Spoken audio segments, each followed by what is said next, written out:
All right, beautiful people, let's call this episode 54 of the Athletic Philosopher podcast. I am your humble host, Jordan Goldstein. Used to do a lot of things like this in the academy when I was a university professor of sport history, philosophy, sociology, psychology. Wrote some books on hockey, wrote some articles on golf courses, had principles, liked things such as free speech and informed consent. And the universities, they don't like those things. So we part ways.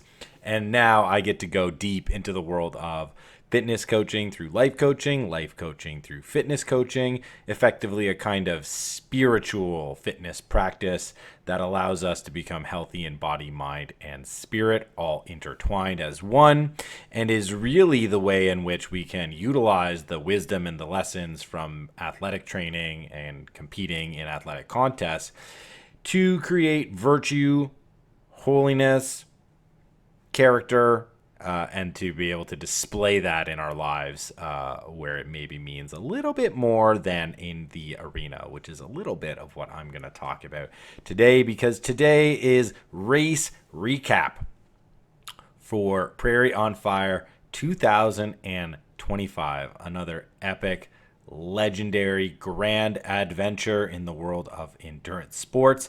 I was honored to be able to live coach an entire group of my tribal training teammates, serving as the tribal prof. We pulled a pretty good one on you guys, bringing in head coach surprise a week before our head coach Ryan Dreyer heads out and takes on the Ironman World Championships in the south of France. Good luck, bro. We are all pushing and pulling for you, and know that you are going to show everybody the truth that's on your heart. And it was cool for you to be able to come and support us.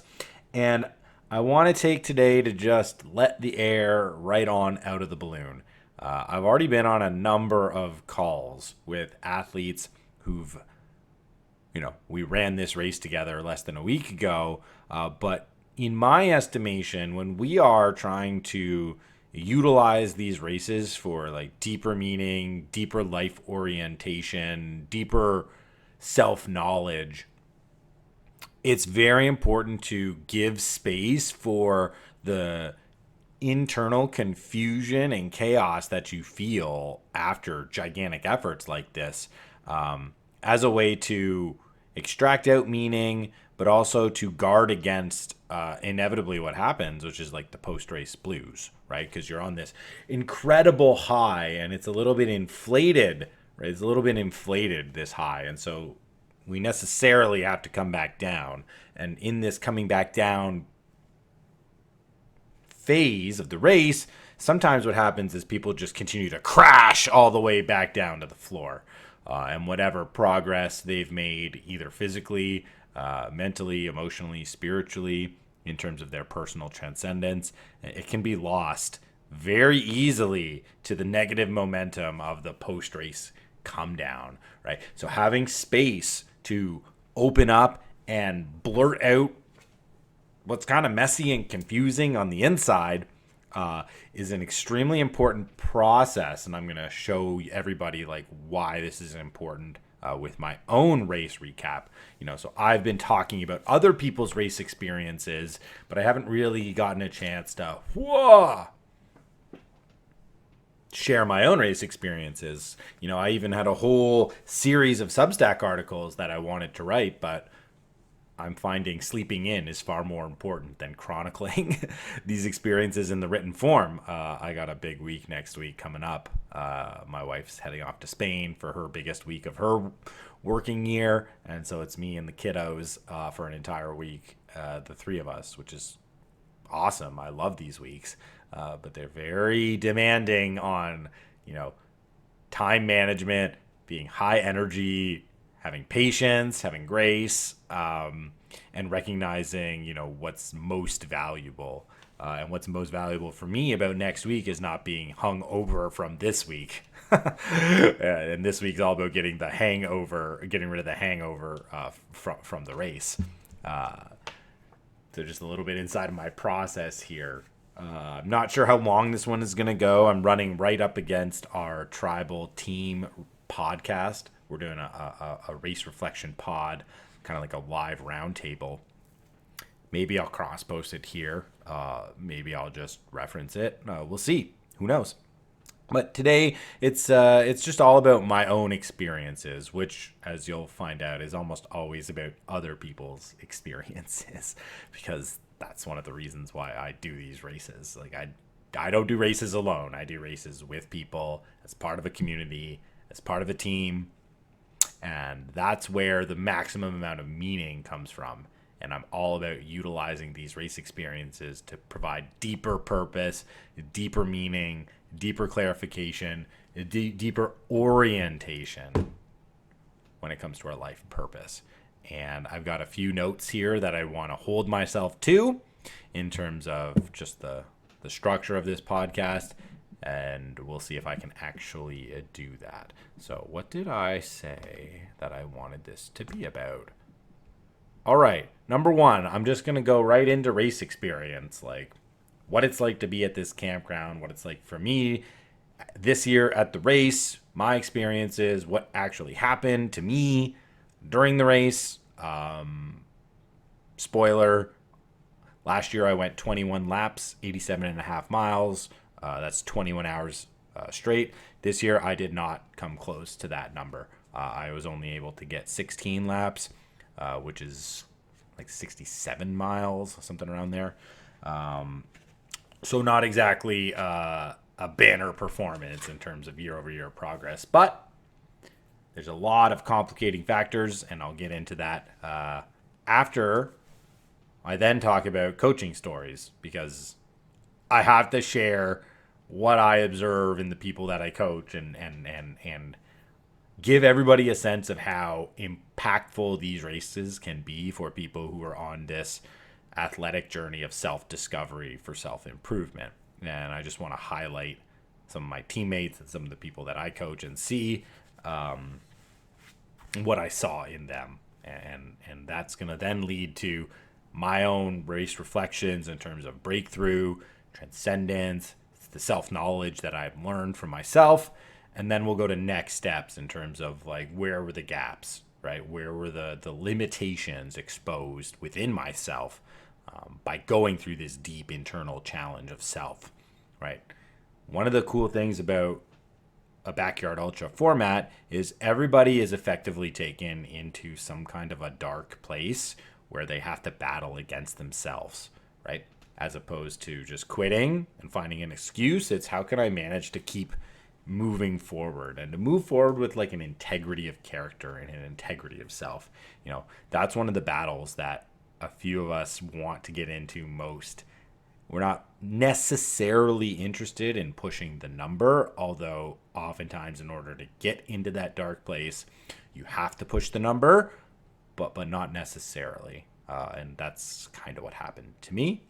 And let's just kick it off. I've also got some handwritten notes from the 2 days or so after the race. So I'll be dropping down to just see what kind of connections and synergies we can make between the two. All right.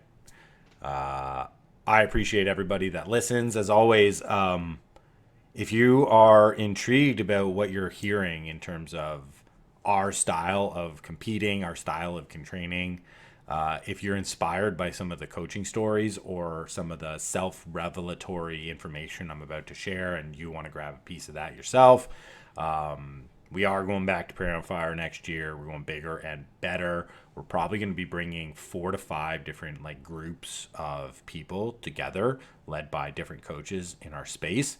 So Team Tribal will be back, but very exciting. It will be our head coach will be competing in the race. Ryan says he's in, and he won't have an Ironman World Championship to have to contend with next year. My coach, Zach Hummel, he brings a bunch of guys from his Do Hard Things community. I know that there's a very important coaching group in our space called The Arena that's led by 2 great guys, Tyler Todd and Mike Schiff, and I think we've roped them to come in as well. But I'm also launching my own coaching group like I did 2 years ago. That brought a lot of people to the race, and we even had a whole bunch of those people come back for year two. So if you're excited by what you hear, you want a little bit of this for yourself, come and race with us. Come and race with us. I'll drop my information in terms of how you can get into contact with me, and I would I would just say it right now. If you feel like you want to be a part of this, you need to get in right now, like today. You're listening right now. You need to get in contact with me. You need to send me a message and say, I want to be part of Prairie on Fire for next year. I need you to coach me. I need you to guide me. I want to be part of your crew. I want to get into Team Tribal, or can you hook me up with any of these other people?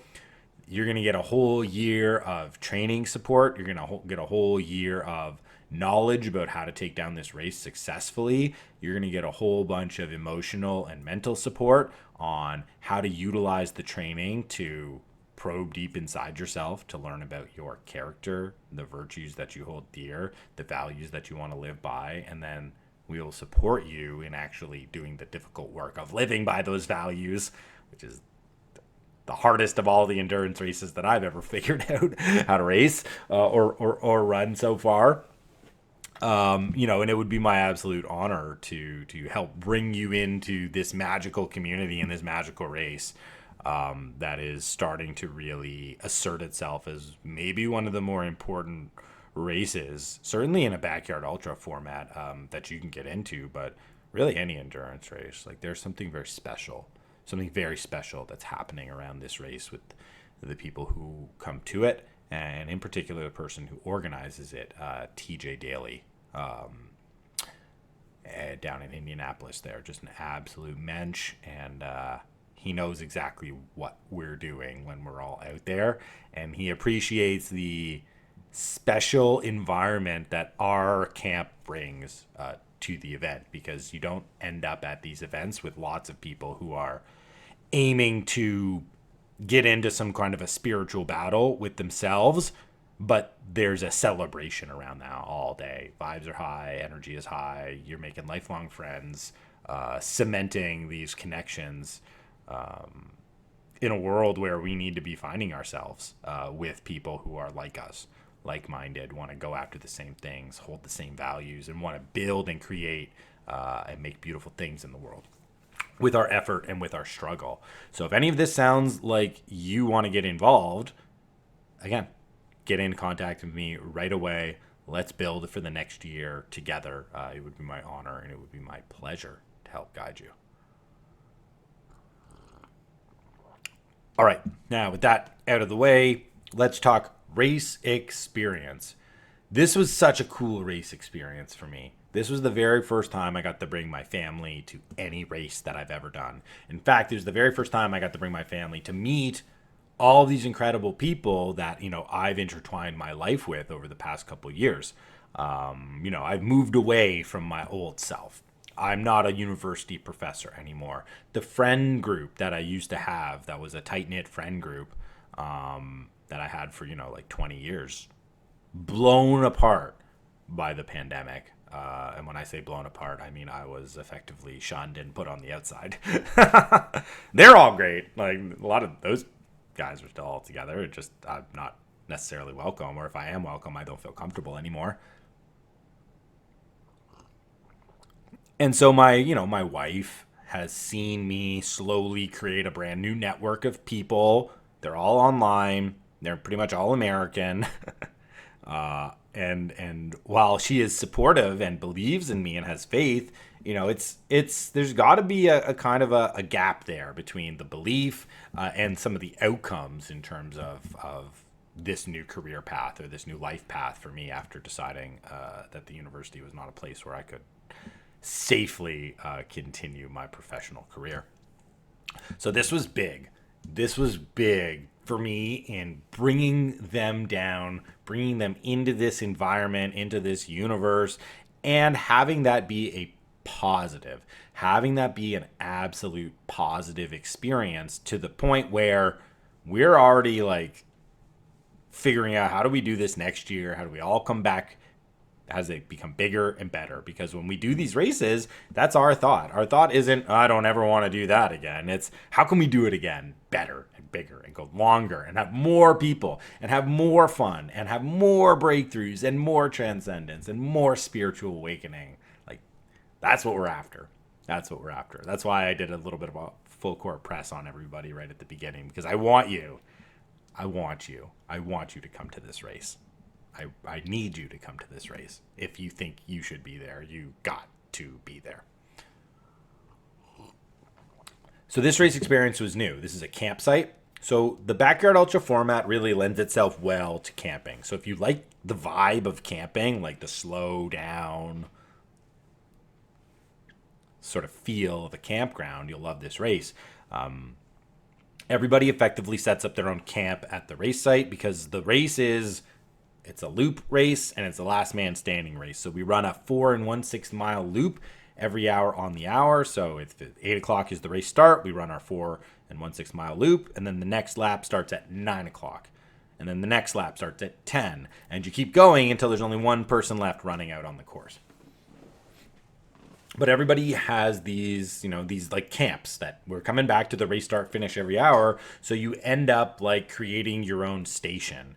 And what a lot of people do is they stay at the campground so that you can wake up on race morning and your stuff is kind of already set up and you're already at the campsite, and you can just simply walk, over and start the race. And then when the race is over, you can just like hobble back to wherever it is you're staying, and that's it. And it's just it's a nice central location for everything to be happening at the race. In the last 2 years that I've gone down, we've just done tent camping. Because it's just been me and a couple of buds who've been doing this, but I'm not about to bring my family down. And when I say family, I'm talking my wife, my 2 kids, older daughter, 7.5, younger son, just turned 4, and my wife's great aunt, who has effectively been like one of the biggest influences in my kid's life. She came up 3 days a week when we were living in Ontario. It's been an hour drive for her. She'd stay at our house half the week, and she would watch. At first it was my daughter, and then next it was my son for 3 days out of the week, to help us out with childcare, but make sure that we didn't have to put our kids like in daycare 5 days a week, which was not something that we wanted to do. 2 days a week daycare in our little village looks like taking my kids 5 minutes down the road to some, I miss Nellie, to some wonderful lady's house, like this home daycare where it's literally like her and 3 kids all day, just walk like out in the country in this beautiful it was great. It's like the best daycare you could ever imagine. So 2 days for them there, but 3 days with my wife's great aunt. So she came down. There's like a big pressure on me to deliver a solid experience. And after sleeping on the ground last year, after doing 21 yards, I determined I'm not doing that again this year. And we rented an RV. And this is amazing. There's a great service. It's an app. It's called RV Share. There's probably another app that does the same thing, but it's like an Airbnb for people's like campers. So you can get somebody to drop off their camper for you at the race site. They set it up, and you just like walk in like it's a hotel. And then when you're done, you'll walk right out, and they take it away for you. You got to pay a little extra for the delivery and the setup, but it's totally worth it. It's totally worth it. So, we know that there's an RV waiting for us.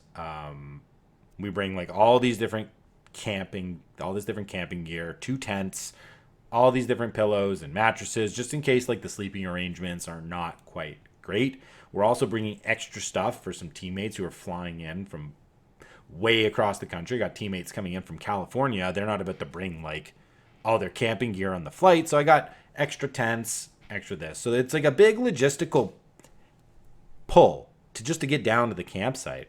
And this is part of the entire story. We spent the entire month of August in Canada, away from our home, visiting family, like living in other people's houses for a month. Like they were our family, but it's still not our space.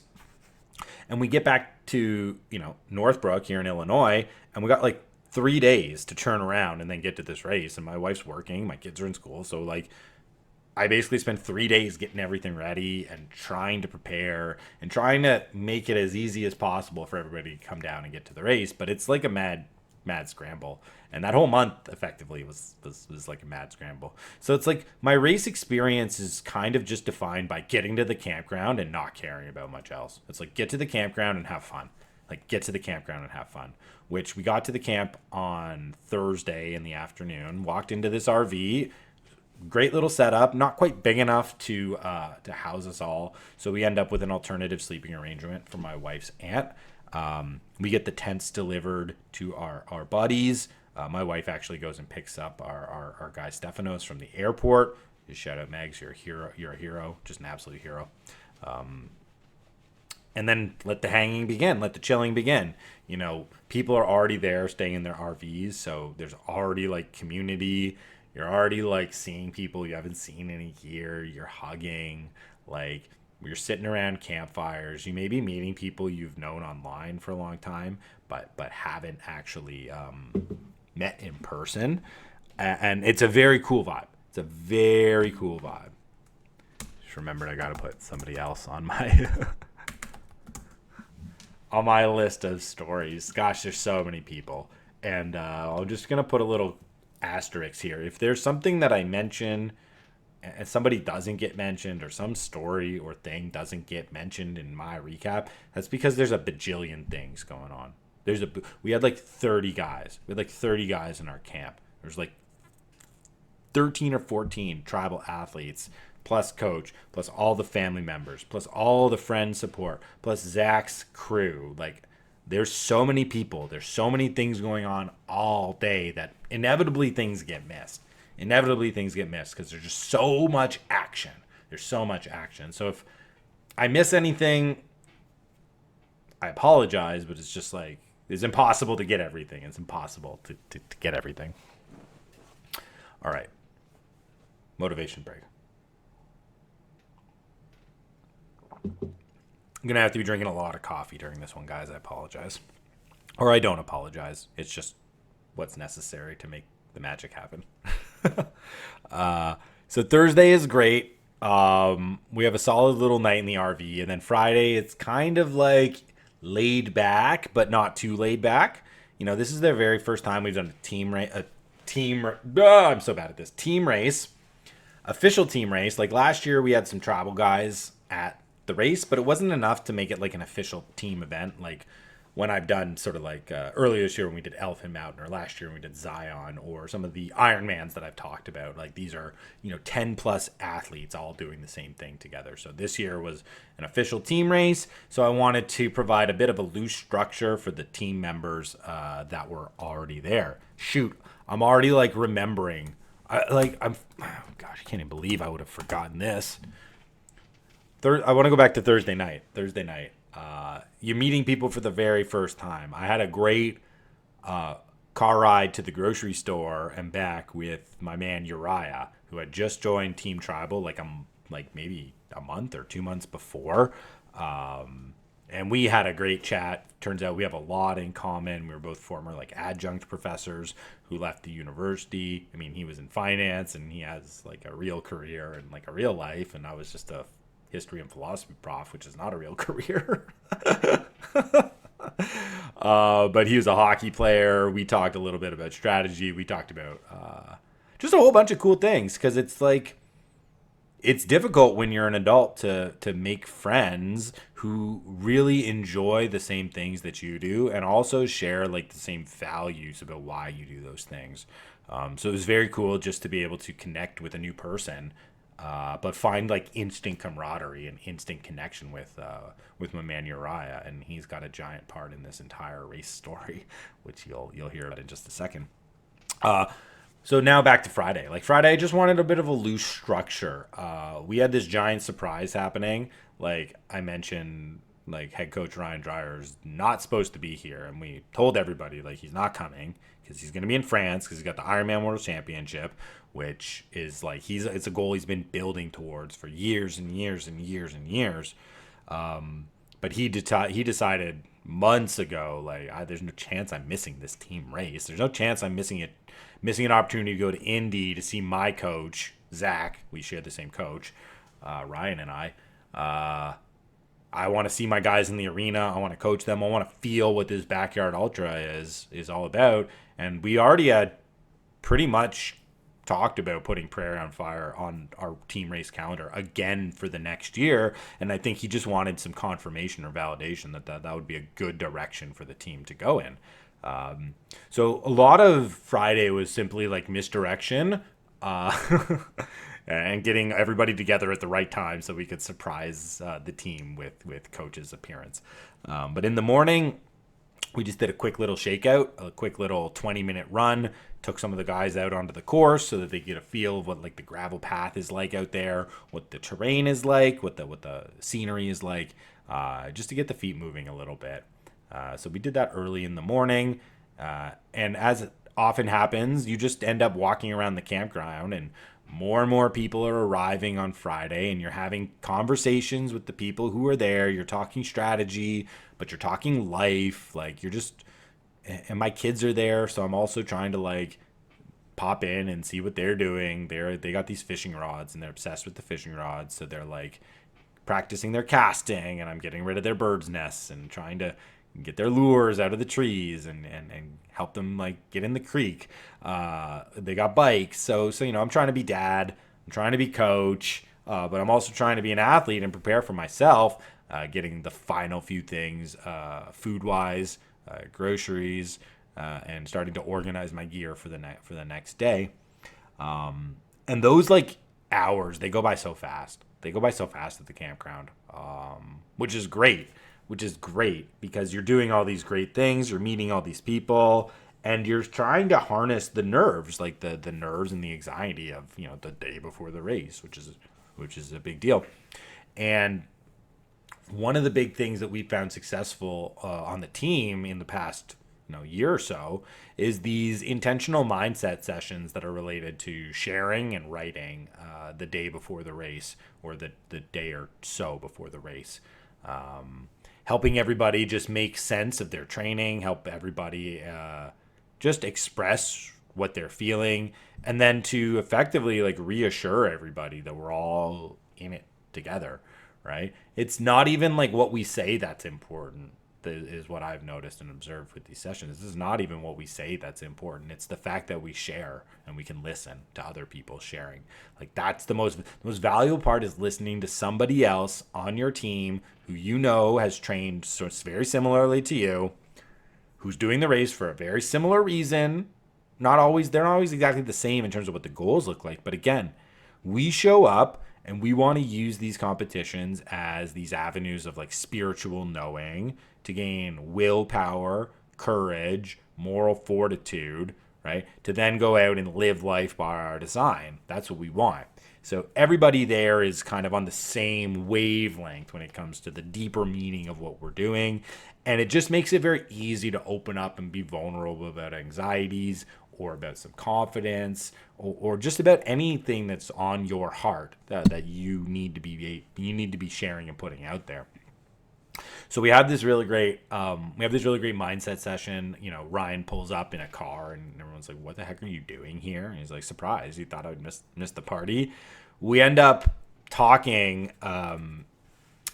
Each of these mindset sessions, they're a bit different, and it all depends on the race that we're doing. And when we're talking about a loop race, a last man standing race, where the whole point is just to keep going no matter what, I wanted to really get people to think about how this race should resemble like their day-to-day lives as endurance athletes who train, and how it's mostly about this day-to-day consistency that compounds for us, and how the session where you didn't want to go out but you somehow managed to do it, that's the most important session, because that type of energy, that type of mental willpower to say I'm going when everything else says why are you going, that's what you need in backyard ultra. That's what you need to get out of the chair. That's what you need to like kick into the run to make sure you hit the time when it's really hard to make the time on these laps.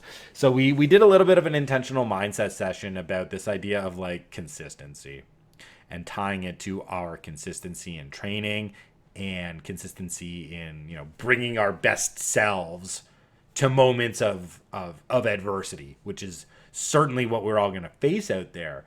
And we don't, it's kind of like, it's not important the number that you get to. It's important that you carry yourself with integrity and you don't quit. And you don't quit. Like, that's what's important about this race. And that's what's important about like our day-to-day lives and consistency. Like, we're going to have bad days. We might have bad weeks. Like, we might have a bad month or a bad year. But it's about showing up the next day with some positive hope and faith that things can be turned around through the doing the right things, or bringing the right attitude, right? Or being who you're supposed to be. Being who you're supposed to be.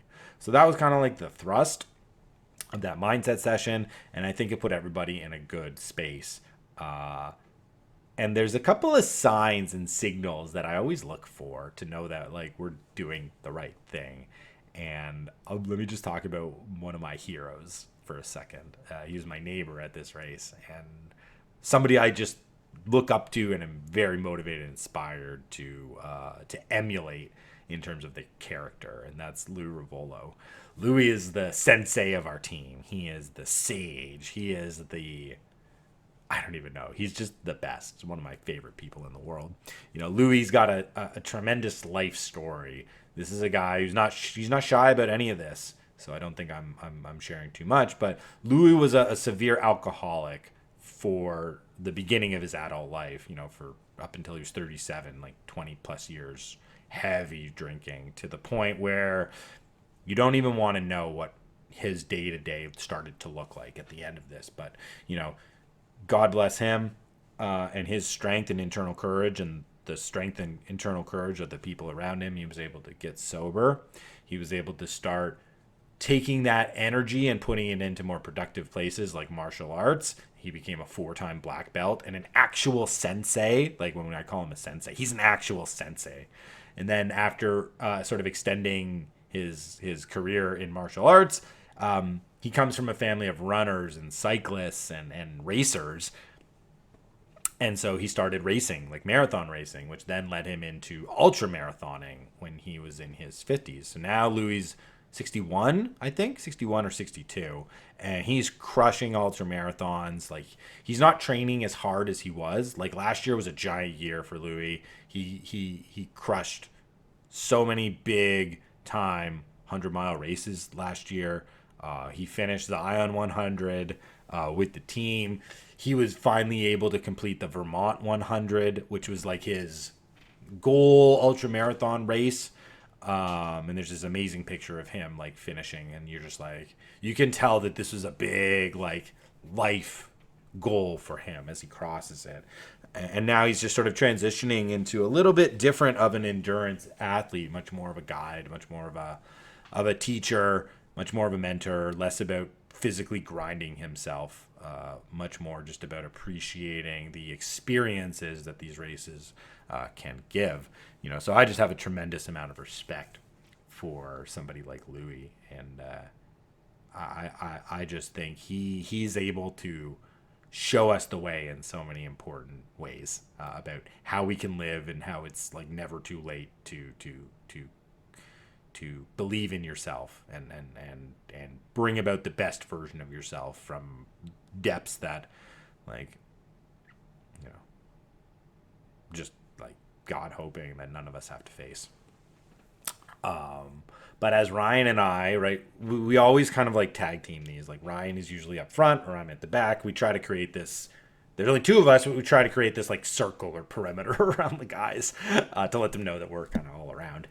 And as Ryan and I are just bouncing sort of like coaching ideas off each other when it comes to this consistency and what we want people to think about, I just see Louis looking at both of us with this giant smile, this like absolute beaming smile of pride. He's like, you guys are really doing it.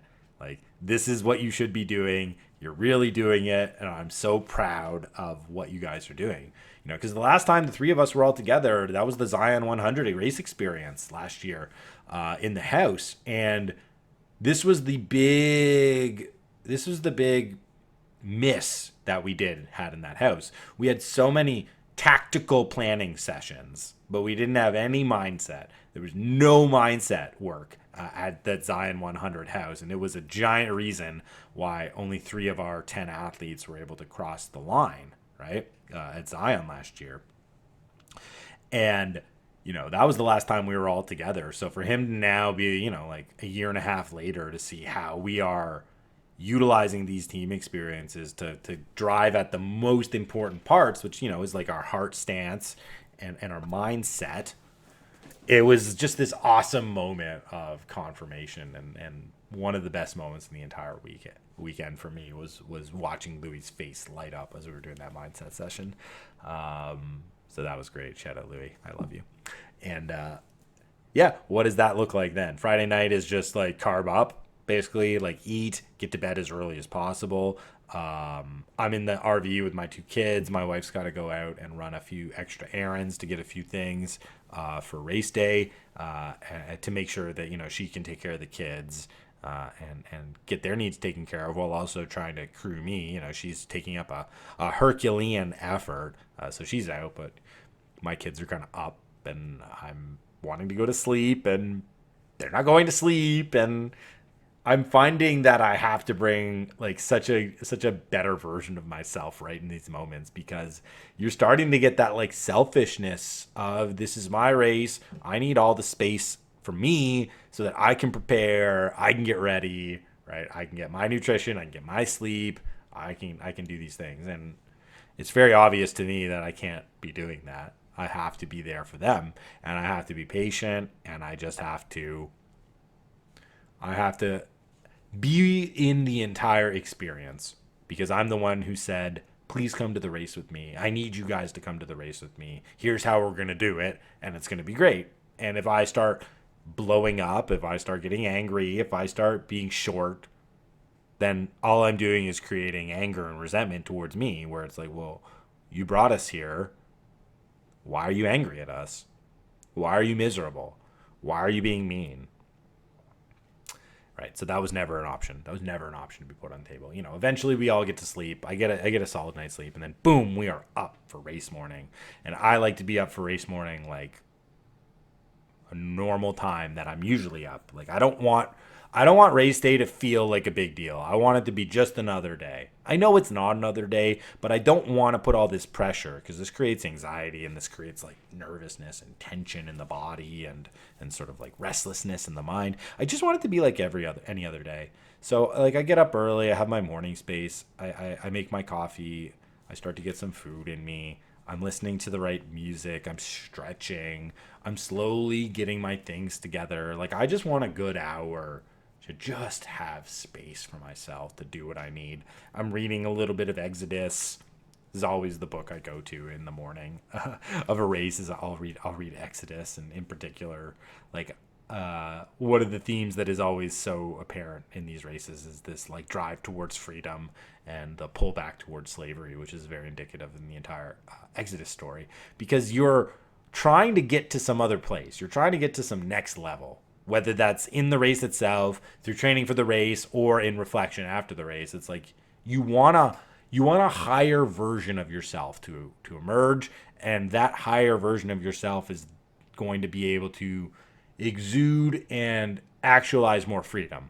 But with more freedom comes more responsibility. And that's where this drive back to slavery, or to like the comfort of where you're at right now, right? And we don't want to be comfortable. We want to be out of our comfort zone. We want to be growing, and we want to be pushing towards that more free, more responsible version of ourselves, which is more aligned to our highest potential.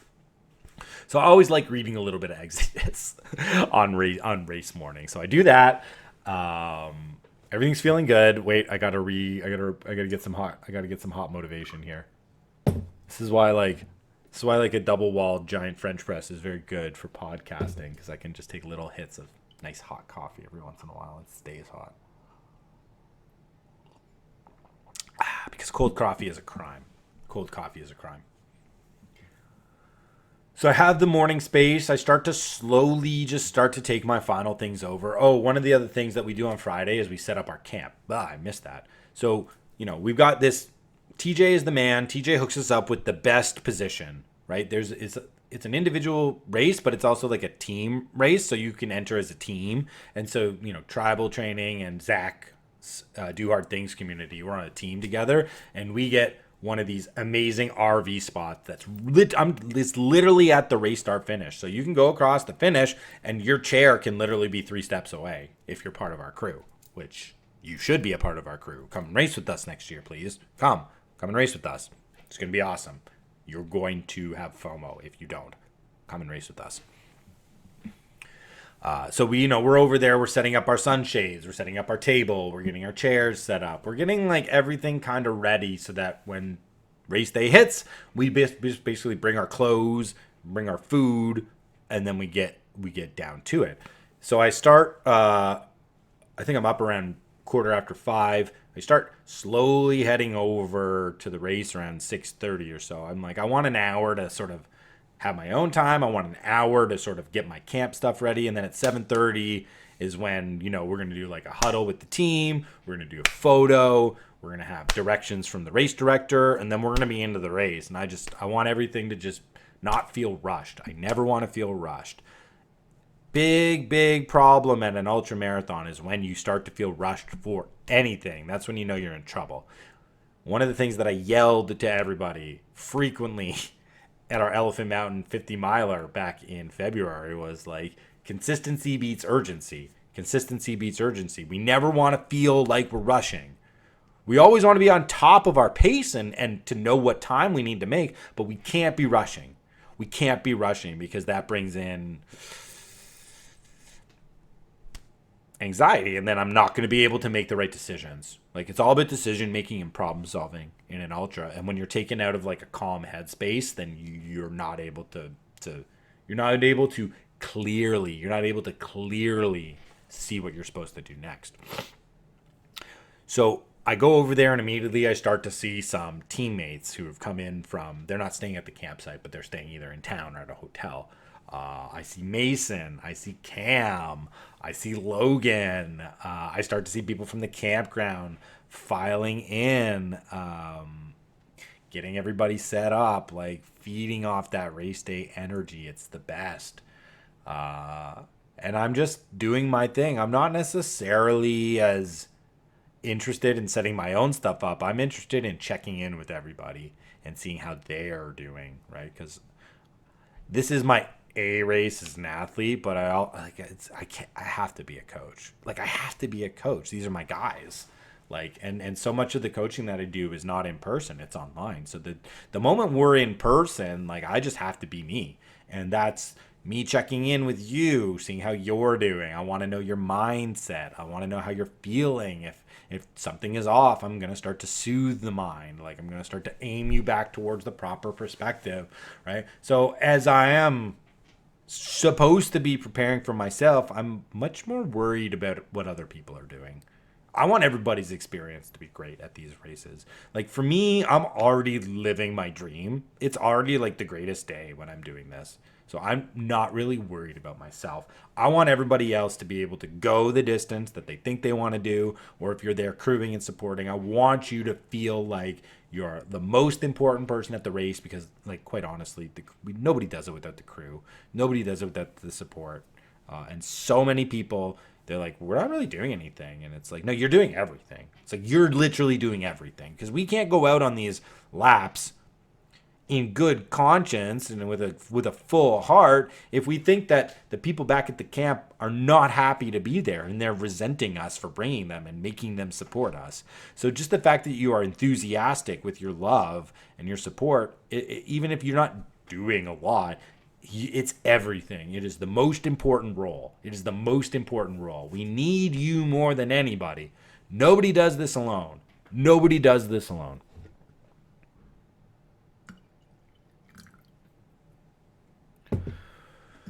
We have another surprise for people on the team. We brought our photographer, Kevin. He was the guy that we used at Chattanooga, and Ryan used him a couple of times. He flew in from Kansas City basically for half the day to get these shots. Shout out, Kevin. You're just an absolute stud. We love your energy, and your photos are incredible. Oh my gosh, are they ever incredible. So we start to get some official portraits. There's this beautiful bridge you got to go over. We get some bridge shots. It's kind of similar to what we do over in Chattanooga. They play the national anthem. We kind of huddle up, and then it's like get to the start line and go. Get to the start line and go. Now, the way that this race is set up is there's a night course and a day course. So you run the day course, which is goes back into the conservation area, and it kind of weaves you through like prairie land and forests and some grass areas, and it's just a very lovely course. Like it's also weather's perfect. Like the weather is like you can't even have a better race day. It's like 70 degrees and sunny with a little bit of a cool breeze and some clouds. It's like the best race day. The absolute best race day. So thank you, Cicero, Indiana, for providing an incredible day for us to go out there and have a fun time at the race. The first 12 laps for me are a party. Would be the best way to describe it. It's a party. It's fun out on that course. You do 12 laps, it's 12 hours of running. It's 50 miles. It's a big distance. For me personally, it's not a big physical ask for me to do those laps at a slower pace and to hit that target. So for me, the day course is a party. Those first couple laps where you're settling in, you're finding out who you're running around, and you're starting to have conversations, especially for people on the team. These are people who you know, but you've never met in person, or maybe you have met, but you haven't seen them in a year or 18 months or 6 months. So there's a lot of just life conversation. There's a lot of rapport building and relationship building based on who you're running around at that time. And what's so cool about this race is we all go together. We all start at the same time, every hour on the hour, and we all go back to the exact same camp. So you're always in direct contact with everybody. You're always seeing everybody. And you end up with this very cool, very fun vibe of the first, 3 laps or so. And by the time you've done 3 laps, like you're basically at a half marathon. So the first laps are fun. They're great. They're easy. Then people, start to battle. And I adopted this strategy last year, and I loved it. And I adopted it this year, which is to start out by walking. Because a lot of us, we get through these laps with a run walk, because to run that slow it's not good for mechanically on the body.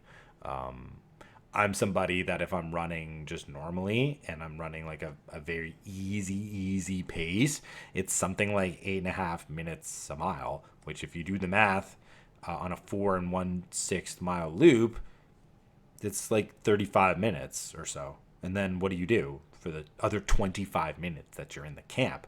I'm not interested in standing around the camp or sitting around the camp for that long. I want like 10 minutes, 12 minutes max kind of thing in the camp. A lot of people who find success in this race, they come in with like 5 minutes. So we're walking quite a bit. And so I like to start off with a walk. It's a good way to get digestion going, because when you're in the camp, you're eating and drinking a lot. So I like to start off with a walk just to help with digestion and sort of loosen up the gut a bit. But I also like getting everybody out ahead of me. I love having everybody get out ahead of me because my natural pace is just going to bring me past everybody. It's going to bring me past. And not like I'm trying to show off or anything, but it's just that's how I feel the most comfortable. Like I don't want to run at a pace that jams up my hips and makes my legs sore, even if it's saving me a couple of beats per minute on my heart rate. I'd rather just run and feel comfortable in the body all day. So I end up passing everybody. And as I get to pass everybody on every lap, I get to check in, right? And sometimes I just, and I'm very good at reading body language. I'm very good at reading energy levels. This is one of the reasons I'm a good coach. I'm not tooting my own horn without reason here, but this is like, you don't quite understand what it's like to try to coach somebody in an effort that you're also doing. It's not the easiest thing in the world. In fact, it's so tremendously difficult that a lot of coaches in this space refuse to do it. Like if you're competing, you're not coaching. And it's one of the things that separates Ryan and I from a lot of people is that we really can't help ourselves when we're in this situation. And we've kind of figured that out over a couple of these team ultras now. But I love checking in with people. I love seeing body language in the camp and saying, okay, I think I know that this guy might need a little bit of an extra push. This guy might need a little bit of an extra support, or that guy's just cruising and I just got to tell him he's cruising, So I get to weave in and out with my teammates. I get to pass everybody. I get to look back and say, you're doing great. You're beauty. this guy's a killer. The one line that I went to more frequently than any other line in this race, which I think is a solid line, is keep being you. Keep being you. Like when I was in the starting corral with a lot of people and they were looking tired, I'd say, "You're doing great. All you got to keep being is you. Just be you, and you're gonna make it. Just be you, right? Being you, being that like bring the light, bring your integrity, bring your character, bring your spirit, right? Right. Bring who you really are." And I said that a lot to a lot of people, and I think it gives a lot of reassurance because I'm not saying, "Hey, you got to pick it up. Hey, you got to do this. Hey, you're behind." Just that. It's like you just need to continue what you're doing. You need to be you. Being you is more than enough. Being you will get you to where you need to be. You have everything you need inside of you already. You have everything you need inside of you. So it's about kind of like reflecting back into the heart of the person. And you don't need a lot of time to do that. You can just look back and give a fist bump and meet that person right in the eye and say, "Great work." Like, being you is doing it. And I know, like, last year I wasn't really certain of the impact of this, but every single person basically like who I coached or was part of my team or part of our crew, they would come up to me afterwards and say, "You don't even understand how much you help me. When you run past," and I have this relatively effortless looking stride. I've got the mechanics to be a runner. Like my dad was a high level sprinter. Running comes very natural to me. It's a natural movement. So it looks effortless to me, and oftentimes it is effortless at that pace. So I've got this strong posture. I got this strong running gait, and I have this undeniable like the energy that radiates out of me. This light energy that is like comforting. It's strong. It's like gentle. It's like nurturing. It's this very great coaching energy that comes off of me. And everybody, like last year, they came up and said, "You don't know how much just you running by and giving me a fist pump like helped me get out of a negative mental space and perked me up and gave me confidence and courage to keep going." So I doubled down on that this year. I doubled down on that again this year. And it's not even people on my own team. Like, that's the interesting part. It's people in the race. Like, there's a documentary of the race that was made last year. It's called Chasing 100, and I'm a minor character, we'll say, in that race. And the fact that I'm named, I have a little bit of a screen presence in terms of, my character, I guess you could say. This is because Zach was a main character, and he has a lot of faith in me, and he wants me to believe in myself. And it's one of the reasons you're my coach forever, bro. Pretty much. So I literally have people that come up to me who I've never met, and they say, "Man, I saw you on the documentary last year. Like, your energy is great. Like, I need some of that energy." Or, "I remember you helped me so much last year, right? And I was able to get to this when I didn't think I could." And I say, "Guys, you were awesome. Go farther. Go farther this year. Like, go farther. Here's a tip. Here's like..." So I'm always coaching everybody that I see out there, not just my teammates, but anybody who I think, anybody who I think I can help. And you can only do that for so long before it starts to take away from yourself. Like, if I'm giving 1% of myself away for every one of my teammates, and I got 15 teammates, well, I just gave away 15% of myself, which is fine. Like, but it also means, like, when I'm pushing late into the day, I have a 15% gap in my potential because I've consciously decided to use my energy to support somebody else and use my time to support everybody else. And that goes to camp too. When people are like battling in the camp and they're finally going out, I'm going over to them. I'm giving them big time hugs. I'm breathing life into kind of like their broken bodies and spirits, like broken in the best way. They're like not broken in a way that you think, but broken in like the absolute best way. And I've got some stories about this, which I'll get to in just a second here. So the first 12 hours for me, first 12 laps they're like gravy. They're fun. And all I'm doing is encouraging people and watching people smash through their limits and fight like hell to keep going against like pain, against doubt. And it just absolutely inspires me. I love the backyard ultra because the people who are supposedly like the worst runners or the slower runners, you see them battling. It's not like a marathon where the fast runners, they're so far ahead that you never see anybody in the back, right? It's not like that. You're starting on the lap every hour with everybody. You see everybody in camp. So the people who go out first, the people who battle the hardest earliest in the day actually provide the most inspiration and motivation for the people who are going longer in the day, right? And I cannot pass these opportunities when I see these people finally saying, I can't go anymore. I have to go over and I've got to pour love directly into them for what I believe they've just done, which is like a heroic effort. This is the conquering of self. This is exactly why we're here. And if I got to take 20 seconds away from the time that I need, multiply that by whatever, 10, like, okay, fine. That's 3, 4, 5 minutes of time in the camp that I don't have for myself, but I'm never passing up that opportunity to go and tell the person that just like gave their all why it's so important that they did and how valuable it is for me to see them do that, to give them courage, to give me courage, to inspire and motivate me. Because again, there's nothing that can really help somebody else as much as you saying how much they've helped you. Ultimately, when we're talking about like the open heart and sort of like this spiritual self-knowing through the contest, what we want to be able to do is know that our example means something. And one of the ways in which we know it matters and means something is for other people to come up and tell us. You know, I've got a good experience in this being a professor. Being a professor is a relatively thankless job. Like, you don't really produce something that you can then see tangibly in the world and be proud of. You're not like an engineer who goes and builds a bridge and like you watch people cross the bridge and say, you know, I built that, or the construction worker. It's not like a doctor who's like, I saved that person's life. I can see them walking around. It's very difficult for a professor to know what they've actually done in somebody's life unless that person comes up and tells you.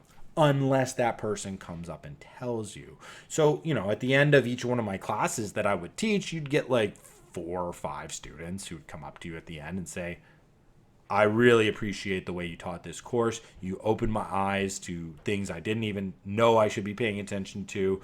This was one of my favorite experiences. Like, I'm so happy that I was in this class and I'm never going to forget it. And like, this is amazing. You know, it's like if 3 people from a class of 70 or like,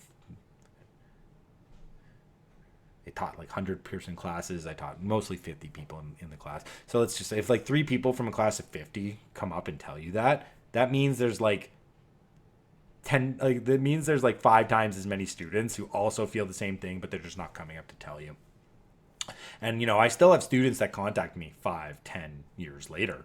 You know, I literally, one of my newest clients is a student that I taught 10 years ago in 2015, because we've kept up a relationship. So it's like, I know how important that stuff can be, but when you don't say it, then the person can't know. So that's why it's so valuable and important, I think, for me as the coach. These are guys that look up to me for guidance, right? I go over and I tell them in a moment of their highest vulnerability, when they're literally like sobbing, they don't know what to do with themselves. Like, the way I describe it is like a broken puppy dog.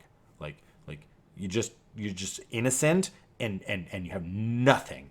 You have nothing to give, and you don't know what you're doing, and you don't know what to do with yourself, and your only response is to effectively cry. It's like to break down and cry because you're just like, you don't have anything left because you've given everything that you have, right? So I go over to people in this state, and to me, it's like I'm breathing the life back into you by saying exactly what I've seen in you. And I'll do the name thing in just a second, but I want to finish my own race experience here first. All right, so the night course, this is a totally different animal. So instead of doing a loop through this really nice like prairie land, now we're on an out and back next to a cornfield on a road, and it's dark. And it's kind of exciting when the sun's going down and the stars are coming out, and we had this beautiful full moon, so you get this like very deep like lunar energy, but after a while, like vibes go down. Vibes are not the same. It's a totally different environment and experience out there.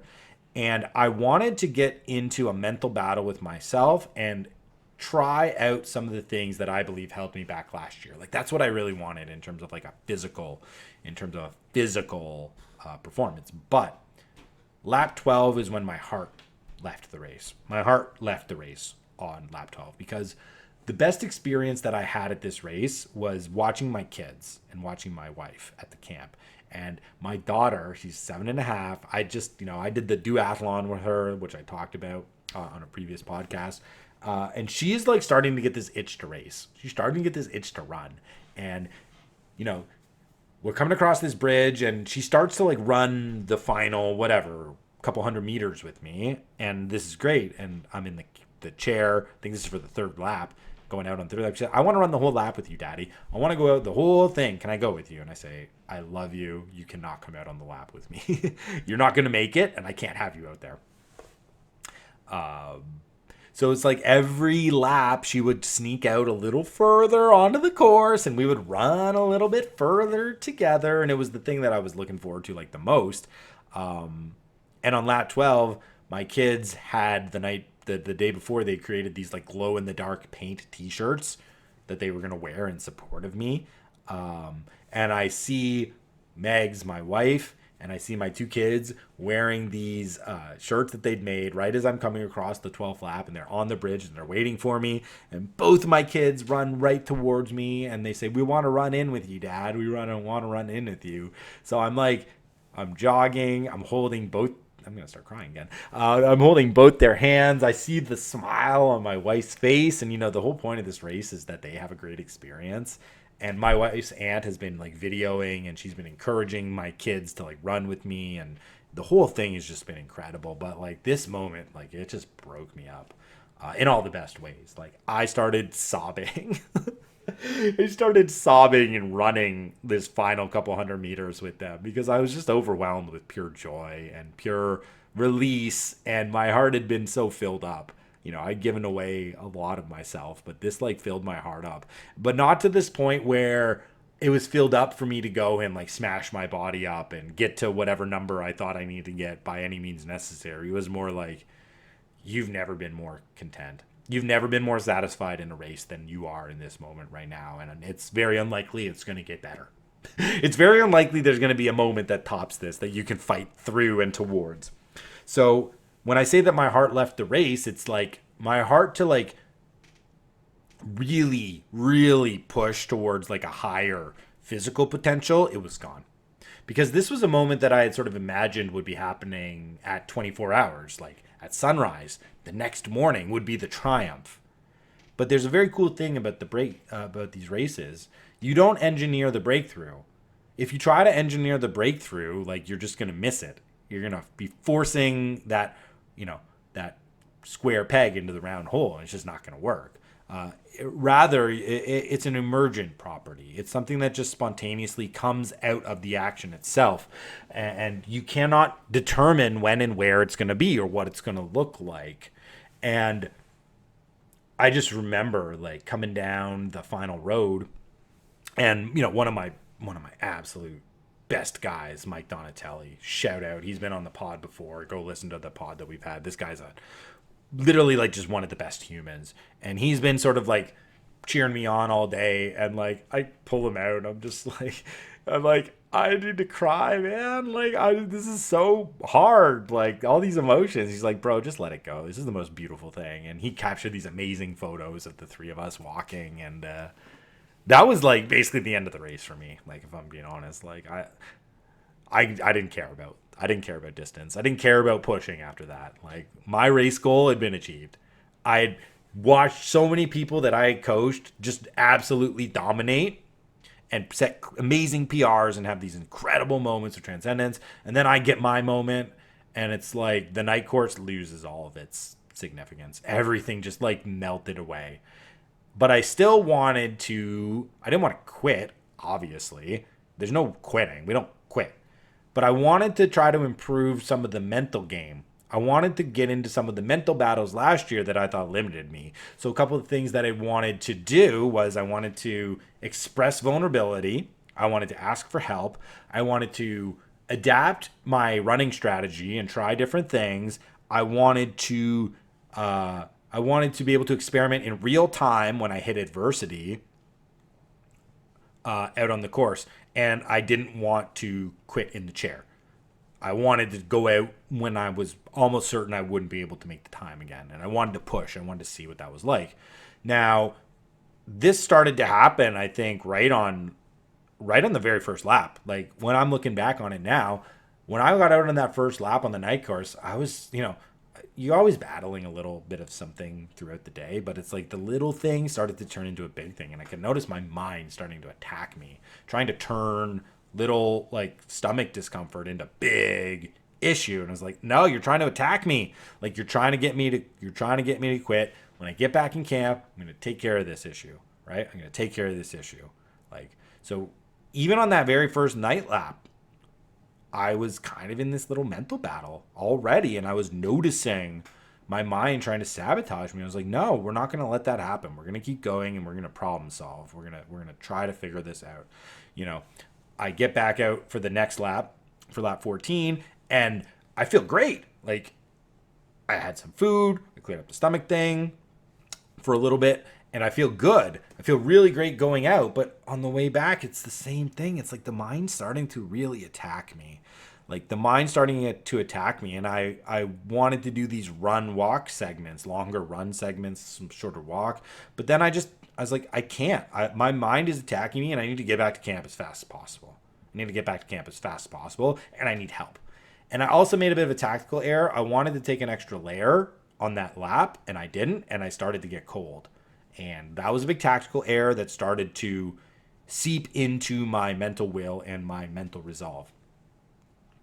And this was a great chance for me to improve, where I was like, shit, like my mind's attacking me.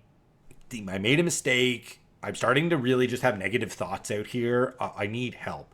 So first thing I do when I come back into camp is I see my guy, Mike Donatelli, and he's like best day ever, Mr. Positivity. But he's like a wrestler and he's a savage. So he knows what it's like to be in the battle, and he's training for a sub-3 marathon, which is like effectively just psychological warfare against yourself for 3 hours or less than 3 hours, hopefully for you, bro. He's coming up to run the Chicago Marathon in a few weeks, and let's just send all of our love and prayers and hopes and wishes for him to smash that goal, which he's been working so hard to get, and he absolutely deserves. But it's like I point to him, I'm like, I need you right here. And he's, yeah, I'm like, I made a mistake. Like, I made a tactical mistake. I'm cold and I'm angry and I'm not happy and I'm being attacked by my mind. Like, help me. He's like, you are where you need to be. Like, this is it. Like, you know what this is about. You this is what you tell all of us. Like, this is the time for you to battle. This is the time for you to really like get inside of yourself and to embrace this. And there's a great message. It's a great message because he's not trying to lie to me about what it's going to take to keep going. So I come in after that lap 14 and I'm like shivering, I'm cold, I'm negative, but I ain't quitting. And I go out on the next lap, and this is when the body starts to power down. This is when you know you start to get into trouble in this backyard ultra format. Is you're running and you feel as if you're putting out the same amount of effort, but you're slow. You're so slow. So the effort that I'm running at, because now I just want to do this walkout, run, maybe like 3 miles, and then walk back in, which I had been starting to experiment with a couple times on the day course. Adjusting my strategy from last year where I felt I was far too rigid by every lap's got to be exactly the same. And then eventually like I couldn't change what I was doing on each lap. And then there was sort of like a mental prison that enclosed upon me. So I'm trying to do this, but I'm looking down at the watch and I've been running kind of at a 10-minute mile pace, something around that, when I'm putting out this effort. And I look down and it's like, it's 11:30 minute mile pace. It's like 12-minute mile pace. And I'm thinking that's not good. I'm like, the body is starting to power down, but we're going to keep going. And one of the things that's true about my physical experience is that I have kidney stones. And this is something that's just erratic. Like some days are good. Some days it's kind of annoying because you're passing these tiny little stones and you get this crazy pressure and you get this pain. So all of a sudden, I start to feel that pain coming up. And this is the same thing that I experienced last year, but it's like it's worse this year. And the best way that I can describe what this feels like, now imagine you have somebody, his hand is on your inside, and they got your kidney and your bladder together. And this is what they're doing. They're squeezing it. So it feels like you're getting squeezed from the inside, okay? And that just creates this incredible pressure to want to go to the bathroom when you really don't have to go to the bathroom. And then eventually you do, and it's like very painful and uncomfortable. And that's like a feeling you're feeling every minute. And here's the second part of that. So you feel like you're getting squeezed from the inside. So imagine trying to run when your bladder is being squeezed from the inside. But it's also hitting the bottom of your stomach. So the hand is squeezing you, but it's also punching up against the bottom of your stomach, which creates nausea. So, I come into camp and I'm like, man, I feel sick. And it's like, oh, it's just a normal upset stomach. Here, do this, do that. And I'm like, it's not an upset stomach because I'm being hit from, my stomach is being hit. It's being ruptured from underneath, right? And in order to just like kind of quell the stomach, you end up with like these muscle contractions. So your stomach is contracting, like you're doing sit-ups, and your kidney is being squeezed. And it's this very awful situation where every breath you take makes you feel more nauseous. And if you're trying to run, well, that means you're taking heavier breaths, which means it exacerbates and intensifies all the pain that you feel and all of these negative physical sensations. And all of a sudden, it's just like, I can't run. If I run, I'm going to be off in the bushes, like throwing up and like trying to pee out stuff that's not there. And it's not a great place to be when you got to make time on these laps and you're already noticing that your body's starting to power down a little bit. And I stop running and I just start walking and I think, okay, I just have to walk quickly, and I have to walk quickly until like, because there's a couple people that are still out there. Like I'm going to walk quickly until Zach catches me, right? Zach Homel's out there. He's not a runner, but he's just incredible. And he's coming in consistently around, 55, 56 minutes. So I know that once he catches me, because I'm ahead of him, I'm like, I got to walk. And if he catches me and he passes me, I can't let him beat me back to camp, because I got to get back. And I got to figure out a way to just gut this one out. This is lap 16 now. Right? And it's hard. Oh my gosh, is it ever hard? Like anytime I get into the run, it feels like this nausea, this squeezing. It's just ugly. It just feels awful, but I have to do it. I'm not going to let this lap slip out of my fingers. Like I'm going to get this.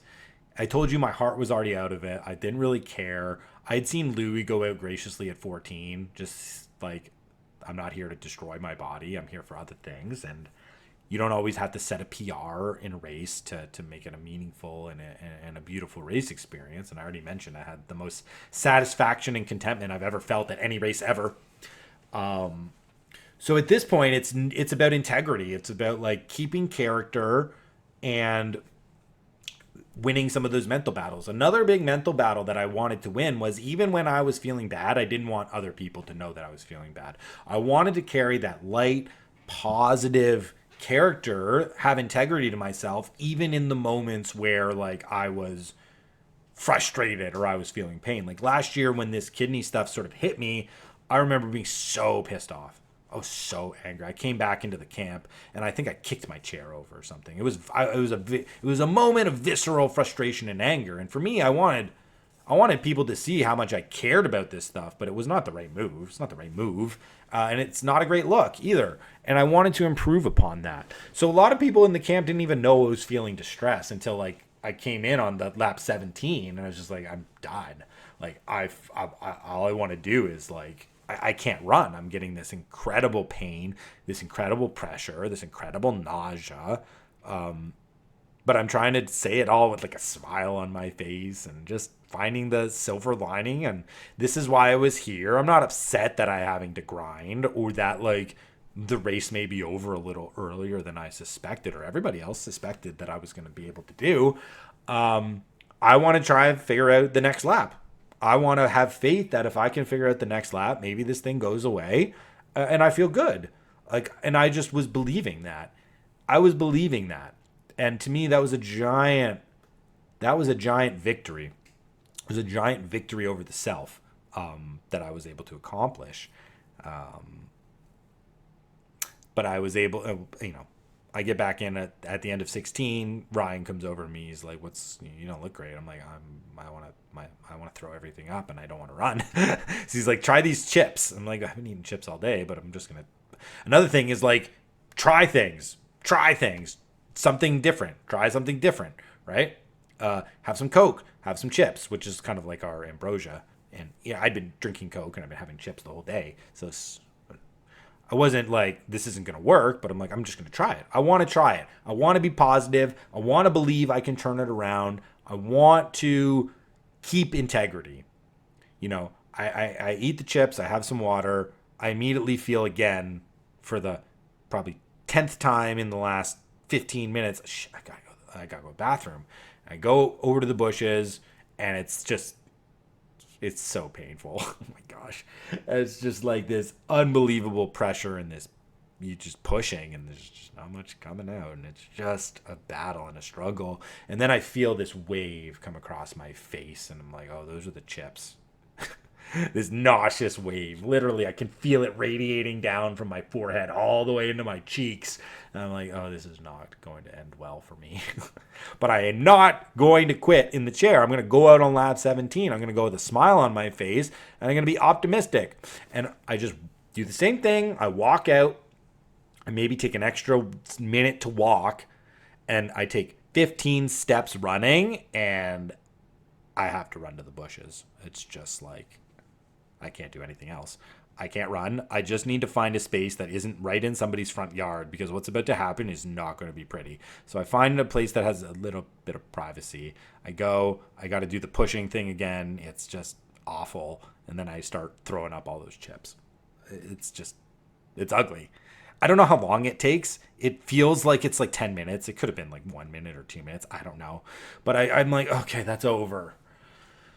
And I walk back out and I'm like, all right, let's see what we're dealing with. Let's see if what this lap looks like. I'm 0.2 miles into it. I got the whole lap. It's cold. It's out on this night course, and I got to make time. And I look, and I'm so far behind.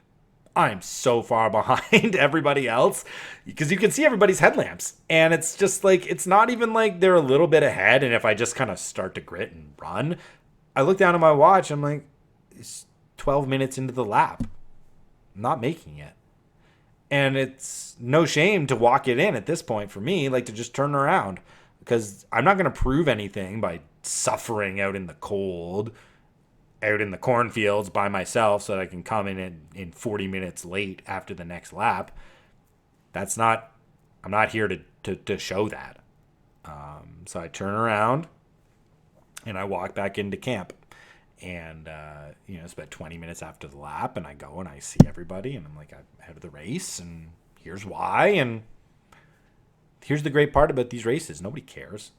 People thought I was going to go over 24 hours. Not one person's like, dude, that's a bad race, man. You should have been going way longer. What happened to you? Everyone's just, we're so proud. We're proud of you. Like, it's a great effort. It's a great race. Like, nobody cares. Because it's the way you carry yourself. It's your character. It's how you show up. And it's how you battle through the adversity when you find it. That's what matters the most. It's not the number. The number's an illusion. The number's a mirage. The number doesn't even matter, honestly. It's this integrity. It's this character. It's this ability to see yourself in a battle with yourself and to try to win it as often and as many times as you can. And I believe if this was me last year, and you give me the same circumstances, but not the same sort of mindset and mindset growth and sort of heart stance growth, I might have quit right after 13. I'm not going to lie. As I told you guys, I didn't have any heart. My kids took my heart away, which was fine. It belongs to them. The heart belongs to my family, so it's fine that that's where it went. But I was able to see myself improving in the ways that I wanted to improve after last race. And that to me was the most important thing. So it's becoming quite obvious to me in this podcast that I'm not necessarily going to have time to get to the stories. I think what I'll do is we'll do another podcast with the stories, because I'm literally going to get on a call in like 20 minutes with all these people. And I'm not about to just like pigeonhole the stories. If anything, I'll just record another one later, and then I'll talk about the stories. But they're all kind of intertwined, so it'll be like a part 1, part 2 sort of thing. That's my thought right now. Rather than try to jam it all in. That's just not appropriate. So then I guess I'll move to breakthrough and transcendence, right? Because that's what I've been describing here. That's what happened out on that night course. That's what happened during the day course. That's what happened with my family. That's what happened with my kids.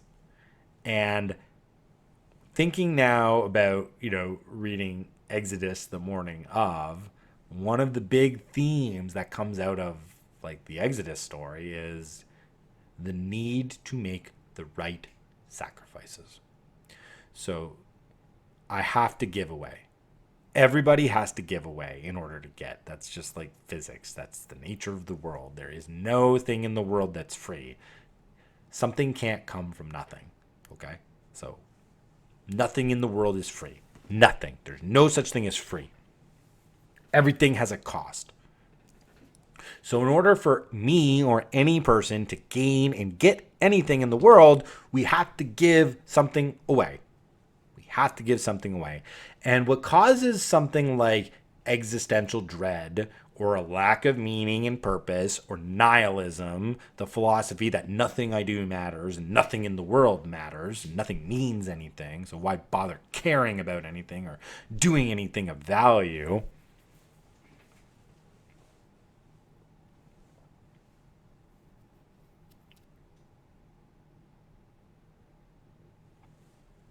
Lost my train of thought.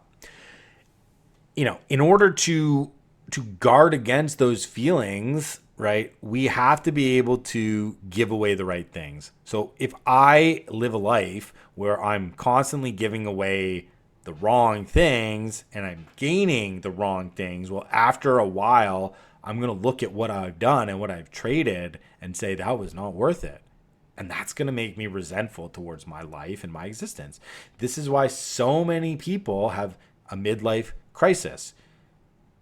This is why so many people accumulate material goods and money they think will make them happy, and they trade away time, say with like their family, only to recognize when it's far too late, I made the wrong trade and I can never go back. And I can never go back. And people trade themselves away. Like this is the worst trade of all. People trade away their integrity and their value and their virtue and the deepest parts of their spirit. They give it away to fit in.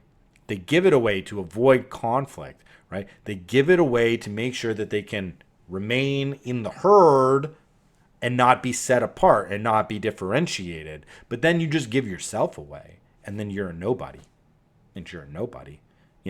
I put this out a few days ago, but it's something I just wholeheartedly believe. It's like, I think people kill their consciences.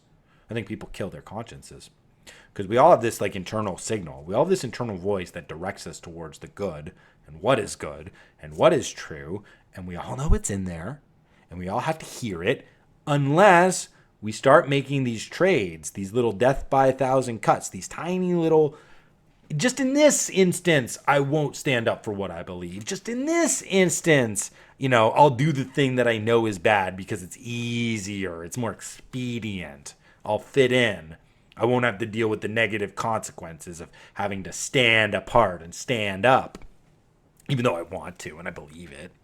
I encountered so many of these people in the university. I encountered so many of these cowards. I'm sorry to get a little emotional about it, but it's like, if you have a deep belief and you don't act on it because you're worried about the negative consequence that's going to befall on you, then all you're doing is giving yourself away for nothing.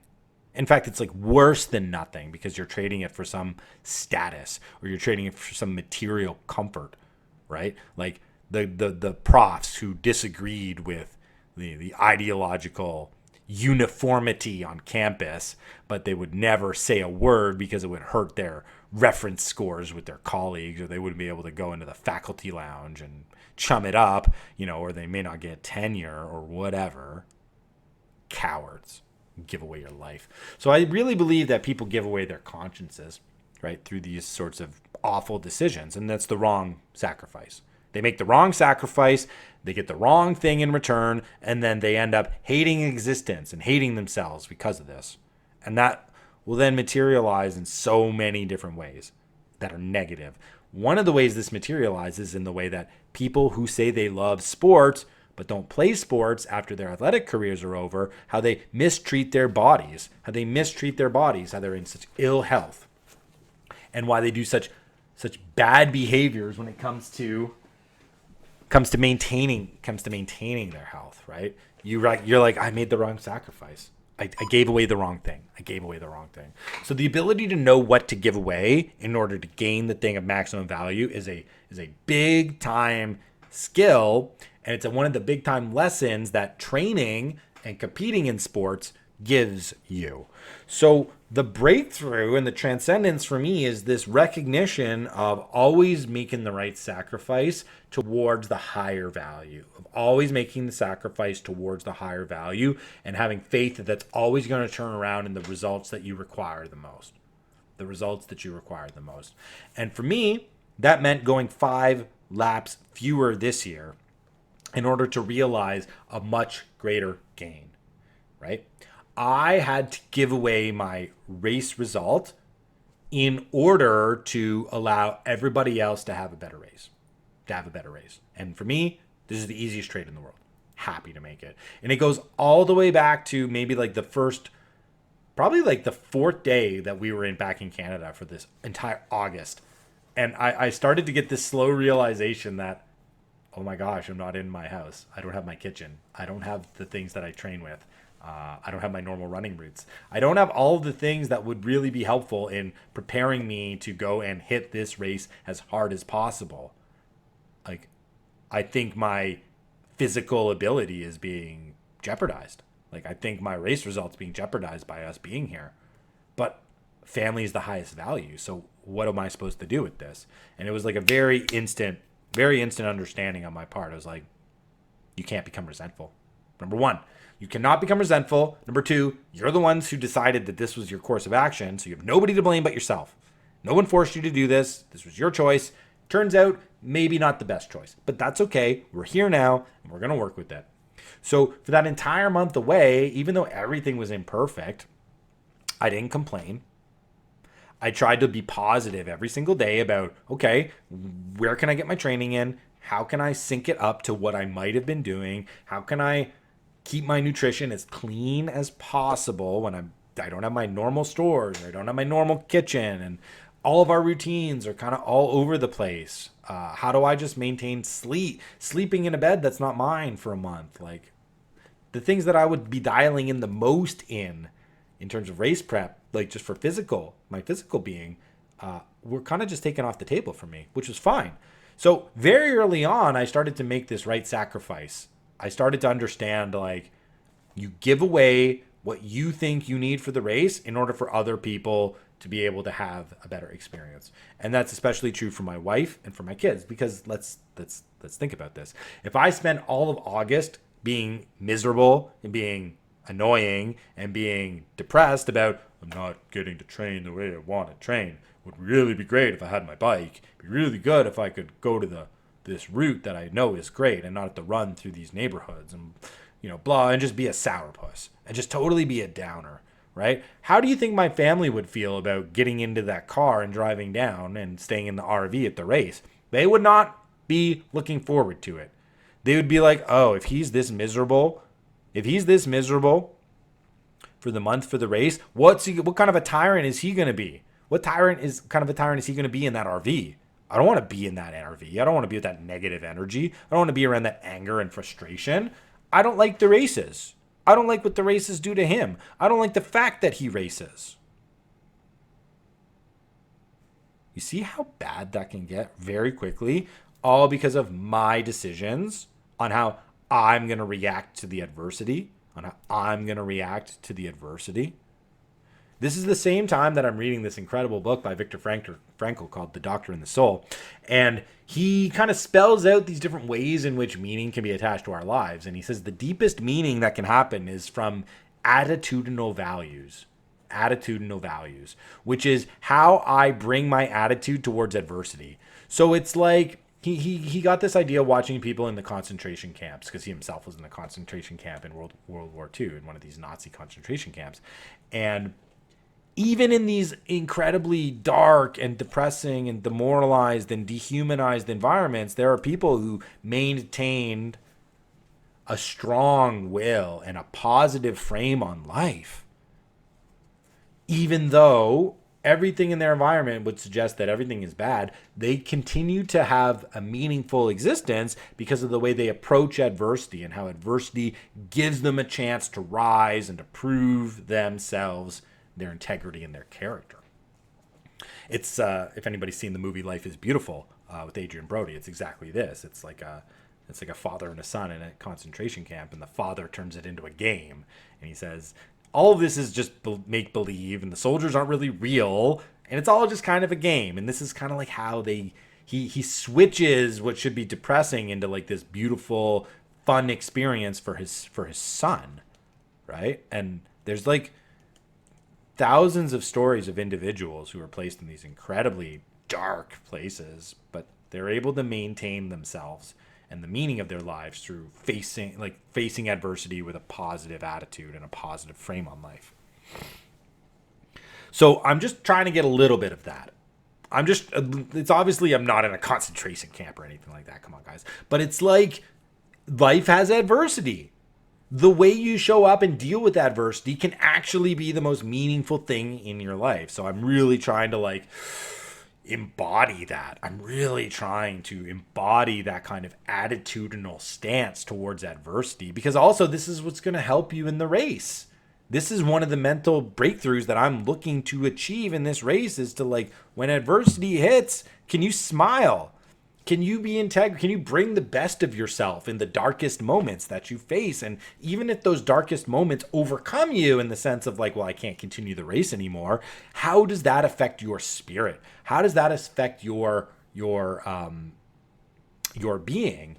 And, just an example of me, I think, breaking through and conquering myself in this way, it was just walking over into the race tent after finishing, 16 laps, going out on 17, not making it. It's just, I had a giant smile on my face. I was laughing with the people about, it's hard, it's hard out there. It's all good. We don't do the races for the numbers. I had the best day.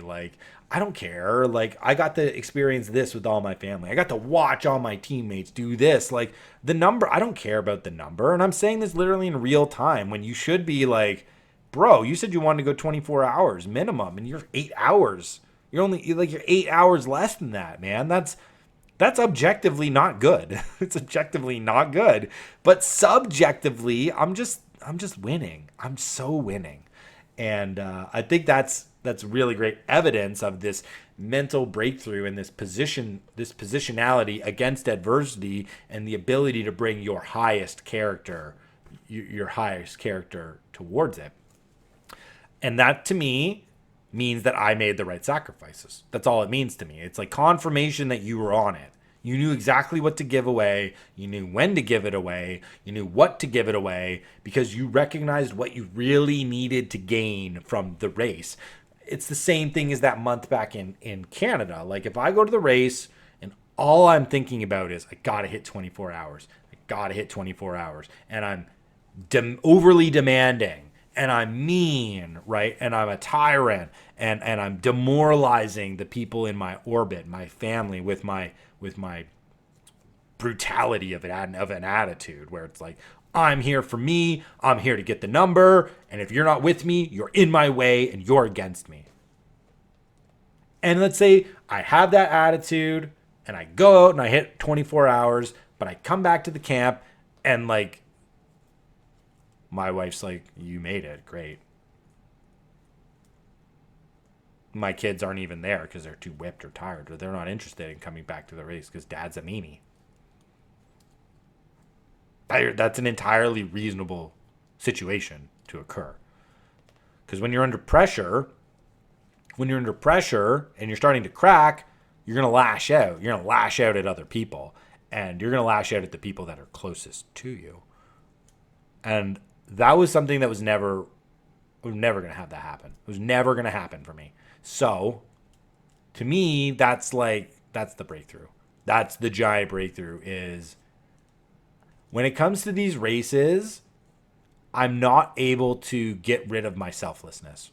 And I think that is a positive. And I think that's where the meaning comes from in the race, is recognizing when I'm in this environment with family and with the people that I coach, I don't know if I'm ever able to turn off the service to others part of myself, because I think that's the best part of me. And I want the race to amplify and bring out the best version of me. And if I'm just totally selfish,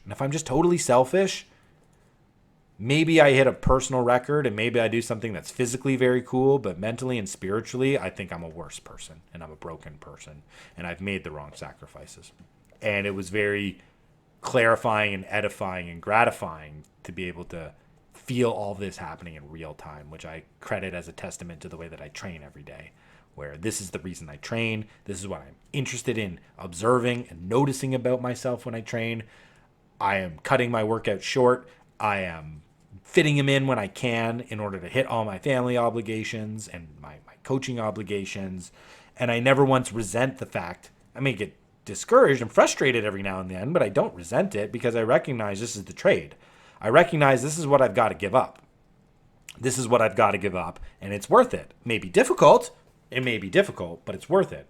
And again, training and competing in sports teaches you to make the righteous sacrifices in terms of what physical effort you've got to give up in order to obtain the goal that you want. It's like if you want to run fast, well, your lungs are going to be burning, so make the trade. I'm really at the end here. I really got to go and prepare for this next podcast. So I am going to truncate the next steps a little bit here. So next steps. Bigger and better for next year. This year was chaos. It was like literal chaos in terms of the organizations, the logistics, and just getting to camp and with any semblance of energy to keep organizational integrity. So next year we're already planning bigger and better, both in terms of the team and everybody coming, but my own family. We're going to upgrade from 1 campsite to 2 campsites. We're going to shift our travel back to Canada to make sure that I've got, and the family's got 3 weeks or a month before the race start, so that we're not scrambling around like chickens with our heads cut off to get to the darn race. So we're going to show up prepared. We're going to show up more organized. We're going to have a more disciplined campsite on race day. I'm going to overhaul my nutrition completely in terms of what I'm going to be relying on, what I'm going to be eating, so that hopefully I can ward off a little bit of this kidney issue, which has gotten me the last 2 years. We're going to go to diet, because diet is the way that I control it every single day. And then when I get into these race situations, I kind of go a little bit hog wild on the diet. And so that's on me, and we'll figure that out. But when it comes to this push and pull between selflessness and selfishness, this is the next frontier for me. Because now I've if you break through, what happens is the limit that you saw for yourself is evaporated, and all you see is this open expanse above you until eventually you move up and towards, there's a new limit and there's a new block, and then you have to get it. So for me, I think this race is indicating to me you don't need to change who you are. You don't need to change that service mentality or that orientation or that aim of giving, but you need experience in not giving away. You need some experience of righteous selfishness. It's why I get the morning space. It's why I claim the morning space for myself, so that I can fill myself up to pour out into others. So I need to learn a little bit more about filling myself up. And part of that is just taking on a challenge by myself without anybody else there, so I don't feel obligated to coach. And I still will. I still help other people. And even if next race I determine, because one of our goals for next race is to all hit 24. There's a lot of us that want to hit the 24 and you see the sunrise next year while we're on the course. I'm going to have to get a little bit more selfish. I'm going to have to demand a little bit more space for myself in the camp to do the things I need. And in order for me to do that, I've got to go out and get some experience. So I'm investigating a solo race that I'm going to go do just by myself for myself. Because that, I think, is going to teach me the lessons that I need about this proper harmony and balance between selfishness and selflessness, that there's a medium that I can improve. I don't need to just settle on the fact that, oh, when I go to the races, I give it away, so I don't need to care about my own performance. Like, that's a bit of a cope now, isn't it? That's a bit of it's a bit of a defense mechanism against that the ego is putting out there, so that if I try hard and I don't hit the mark, I can always have this excuse of, yeah, but I'm doing all this other stuff for other people, which, it's a good observation and it's a good explanation for one race, but if that becomes every race, well, now it's a crutch, right? And now I'm limited, and now I'm actually stagnating as a person, and I'm not using the competitions to grow, and I'm deluding myself into thinking that progress is happening when I'm just like staying in a comfortable zone. When I'm just staying in a comfortable zone. And what do we want? We want discomfort. We want to be pushed out of the comfortable space. We don't want the slavery. We don't want the slavery of the Egyptians. We want the terrifying, terrible freedom that takes us towards the truth that's up on Mount Sinai. That is like creates this unbelievable terror and dread inside of you because it's so true and there's so much responsibility and it's so scary. Good. That's where we need to go. And that's where I need to go, because that's the scary part about all of this is like, what happens when I say I really want the race for myself and I don't go out and I get the result that I say I should get? That's going to be a very terrifying place to go. And if I keep saying I'm going to go and do a race by myself, inevitably that's going to happen. Inevitably, everybody gets exposed by the arena. No one bats 1,000. Nobody wins every single time. Everybody loses in the arena. That's why sports are so great. It's because we're eventually going to lose. And then how are we going to rise? What's our attitudinal value towards the loss, right? What's our attitudinal value towards that great adversity or that doubt of self? When I'm looking to conquer myself, it means I've got to be brought into contact with the limiting parts of myself that would tear myself down. So for me, that's clearly the next step, is to figure out a greater harmony between selflessness and selfishness. And I just think that is going to translate into my life so well, especially when it comes to like business and reincorporating a little bit more of my drive to achieve in business, which is something I've shelved for myself over the past 18 months as I've looked to be more of the smoother as we've moved, as my wife takes on far more responsibility and time at her work. I've pared mine back because it's the right sacrifice for my family. But I think in order for us to grow and get to the next level altogether, I need to figure out a better way to harmonize what I give away and what I demand for myself. Because if I just am giving away myself, well, then there won't be anything left. And if there's nothing left, I can't do anything of help for anybody anyways. So that's my next challenge that's emerged directly out of this race experience for me, which is all reflected back through the values that helped orient me in the first place to what I should be giving away and what I should be gaining from the race after all. And this is indicative of process. Like, the race is cool, but it's just something else to do in the process. It's not the end. It's not even like the beginning. It's just part of the story. It's part of the journey. And because I train in this way, I'm able to so clearly figure these things out from the race. And who knows, in 3 months, this is what happened to me last year. In 3 months, I might be coming on a podcast and saying, all that stuff I said, it's totally wrong. Here's the actual thing. Because again, you don't know where the breakthrough, you don't know where the reflection is going to come. And last year, it took me 6 months to realize like that it was really mental weakness that took me out at the race. And that sort of aimed me this year to work on those mental weaknesses and to improve there, which I did. And then I exposed another limitation. So this is great. Now I get a whole year to train and work on this limitation in my character that I can hopefully improve and become a better version of myself, a closer version of myself to the highest potential that I can reach in body, mind, and spirit. And ultimately, like, that's why we do the races. That's why I want to do the races. That's why I want you to come and do the race with us. So I'm going to end this guy now. We're going to do story time with the teammates in another podcast. So that'll be part 2. And then I also am going to do a part 3 where I look at my pre-race pod, which I released after the race, and I haven't listened to. So I want to do all these podcasts, and I want to listen to that one, and then I'm going to see where the gaps are and expose myself even further. That may be now, that may be a little bit in the future. Who knows? But that's what we're going to do. We're going to continue to spin out from this experience to learn what we can. This is real athletic philosophy. We've got the concrete experience, we've got the evidence, we've got the research, and now we've got to do the interpretation and the synthesis and the conclusion. And we're doing that all in real time together. So I appreciate everybody for listening. This was an amazing race experience.